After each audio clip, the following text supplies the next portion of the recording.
Alright, so for this I started with this differential equation that we got in class, and we got there from looking at two bodies, R1 and R2, that's the positions of them, and their center of mass, this capital R that we defined.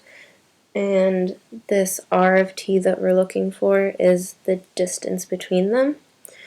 And from there we can get the positions of R1 and R2. So I solved this differential equation, and then this plot is the different masses m1 and m2, and I have them defined up here as 5 and 4, so they're pretty close. So they should sort of orbit around each other pretty equally instead of one orbiting almost solely around the other. You can see from this animation that's what happens. I sort of slowed it down. You can imagine that they actually go in a circle instead of sort of colliding, but it's not in 3D. And then, so I also just looked at what would happen if I made M1 way bigger than M2.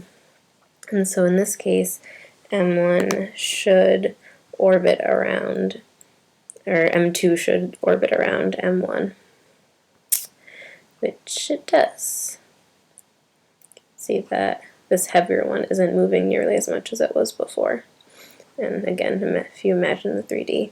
And then in both cases, since the momentum is conserved, you can see it sort of speeds up when it gets close to the other one.